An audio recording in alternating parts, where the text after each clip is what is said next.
Bonjour, bonjour à tous et à toutes avec dans quelques instants le chiffre du chômage américain, donc le chiffre le plus important de la semaine. On va voir ça tout de suite. Alors attendez que je le réajuste quand même sur la bonne heure. Voilà, ici. Donc attendu à 325 000 créations d'emplois et un taux de chômage de 3,5%. Apparemment, ça sort sur 390 000, donc plus fort qu'attendu. Et 3,6, un taux de chômage par contre en légère hausse, enfin non, pas en légère hausse, en légère hausse par rapport au consensus, euh, mais en ligne avec le précédent. Le chiffre de création d'emploi est assez fort quand même, hein, il faut pas le minimiser. On va voir ce que ça donne tout de suite sur l'euro-dollar. Hop, le temps de changer, de passer sur les graphiques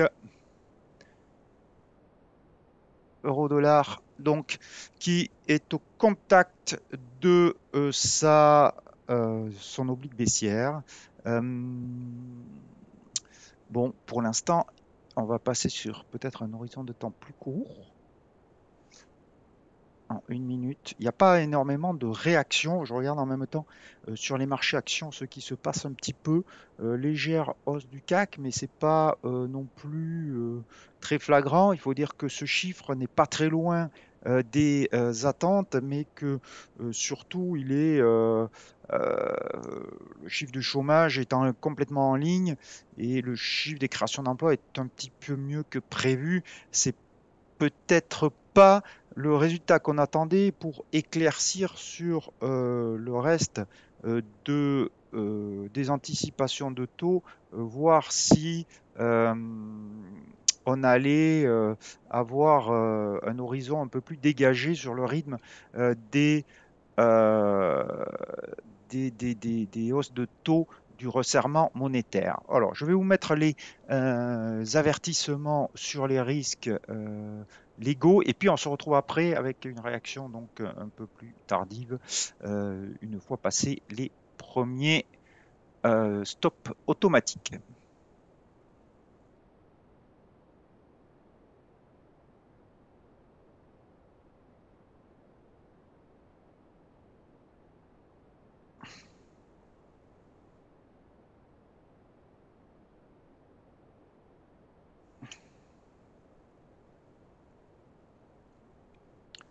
Voilà, donc on va passer directement voilà, sur l'euro-dollar, donc qui a l'air de progresser un petit peu plus, mais vraiment c'est très très très léger pour l'instant.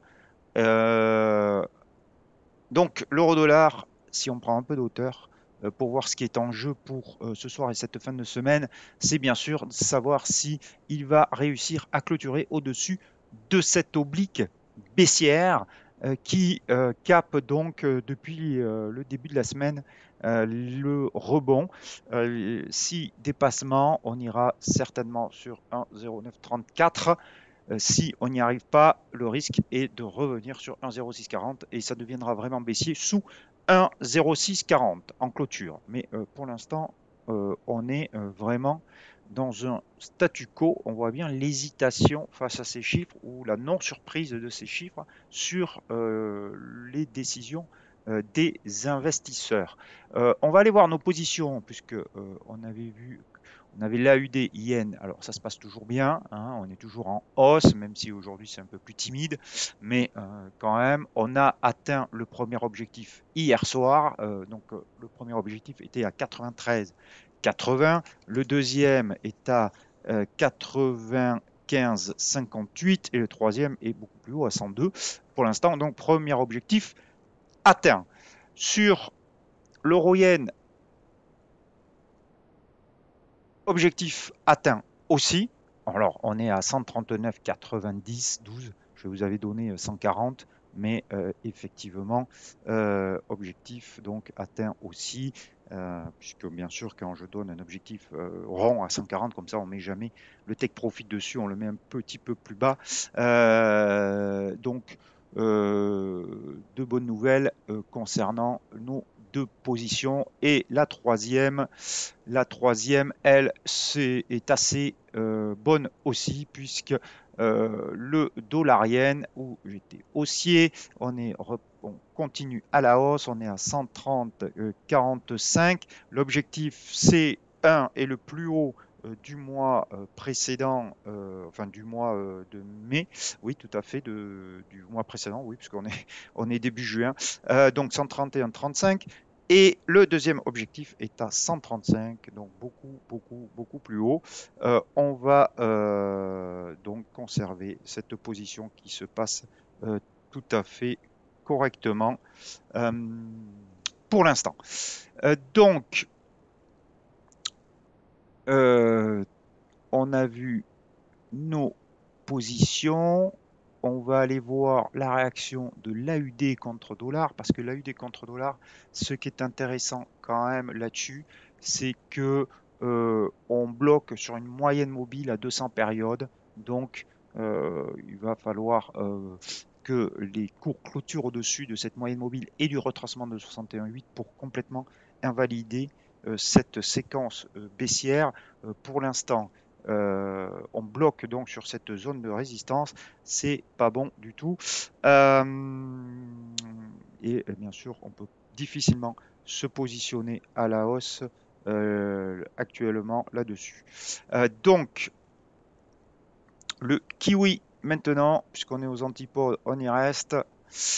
Le kiwi, c'est un petit peu le même schéma que l'AUD. Vous voyez cette hésitation sur cette résistance. Alors, c'est plus une zone qui se trouve juste sous 0,66. Difficile d'aller sur ces devises-là actuellement, hein. On va voir maintenant le câble, mais le câble, c'est pareil. Vous voyez bien qu'il a du mal à traverser cette résistance à 1,2640. On l'a fait, mais très marginalement. On revient. On est entre les deux moyennes mobiles, donc le risque là, il est quand même de voir une nouvelle séquence de baisse se déclencher, parce qu'on voit bien que les acheteurs n'arrivent pas à donner un élan suffisant pour s'affranchir de la résistance. Et donc, dans ces cas-là, le risque est plus de voir une baisse qu'une hausse. Bon, ceci étant, la séance d'hier est un petit peu plus positive, mais si on revient sur les plus bas d'hier et sous les plus bas d'hier et d'avant-hier d'ailleurs, on aura le signal d'une reprise baissière pour l'instant. Donc, on va être plutôt neutre sur le câble. On va aller voir le Luni, parce que je vous en ai parlé hier qu'on pouvait prendre une position. Alors, je vous avais dit qu'on pouvait prendre une position à la baisse, que le biais était clairement baissier. Ça s'est confirmé hier. La seule chose, c'était de savoir où on met notre stop. Alors, le stop, maintenant, il est un peu plus clair. Vous pouvez le mettre au-dessus pour avoir un risk management acceptable. Parce que sinon, je vous avais donné des niveaux de stop qui étaient techniques, mais qui étaient pas bons au niveau du money management. Donc, ce stop se place au-dessus de ces deux mèches hautes. Bon, je vais juste baisser ici, voilà, pour que vous le visualisez bien. Donc le stop se place au-dessus de 1,2686. Donc 1,2686 stop loss. L'objectif est à 1,2450. Donc short Luni, stop loss 1,2688. Objectif, target 1,2455, on va dire, pour pas être sur un nombre rond qui est souvent défendu. Voilà. Donc ça se rajoute donc aux deux autres positions, aux trois autres positions sur le yen. Donc, il nous reste à voir. Qu'est-ce que nous n'avons pas vu? L'euro AUD était intéressant aussi, parce que l'euro AUD il donne des signes de faiblesse. Donc ça ne m'étonnerait pas qu'on revienne sur un 46 sur l'euro AUD dans les prochains jours. Là aussi, le problème, c'est de savoir où on met le stop loss. Et pour l'instant, euh, le potentiel de gain par rapport au potentiel de perte n'est pas très bon, mais le biais, certainement à court terme, est baissier. Et on va finir avec les paires en Suisse, le dollar suisse qui préserve son 61,8 et donc ça reste une tendance de moyen terme haussière tant qu'on est au-dessus de ce niveau. On repassera haussier si on arrive à dépasser ces moyennes mobiles baissières. Et l'euro suisse, lui, est toujours coincé puisqu'hier on a essayé de casser cette oblique haussière, mais il est toujours coincé entre cette oblique haussière et la moyenne mobile à 200 périodes. Donc dans cette zone ici, on est complètement neutre. On va repartir voir ce que font les deux principales paires de devises avec un peu plus de recul par rapport aux chiffres. Ils sont sortis il y a 10 minutes maintenant. L'euro-dollar, vous voyez qu'il rejette à nouveau son oblique baissière, donc c'est pas terrible. Et le dollar-yen, lui, il continue sa progression vers donc l'objectif et les plus hauts du mois de mai. Je pense que maintenant, il y a quand même une assez grande chance qu'on y aille. Voilà ce que je pouvais vous dire. Donc plutôt une bonne semaine malgré tout, hein, puisque trois positions, les trois sont gagnantes. On verra ce qui arrivera avec le Loonie, mais pour l'instant, c'est franchement positif. Je vous souhaite, n'oubliez pas de prendre quand même une partie de vos stop loss avant le week-end, de vos stop loss, de vos profits avant le week-end, notamment sur la UD-Yen, puisqu'on a atteint et dépassé le premier objectif, euh, euh, ou alors sur l'euro-yen, on a atteint l'objectif. Soit vous sortez la totalité de la position, soit la moitié de la position. Si vous pensez que ça va aller plus haut, il y a des chances, mais il faut quand même prendre ses profits avant le week-end. Je vous souhaite un très beau week-end, justement, un très bel après-midi. Bon stop loss, attention à la volatilité cet après-midi quand même. Ciao, ciao, à lundi. Non, à mardi, pardon. Lundi, c'est Pentecôte. Donc, bon long week-end à mardi.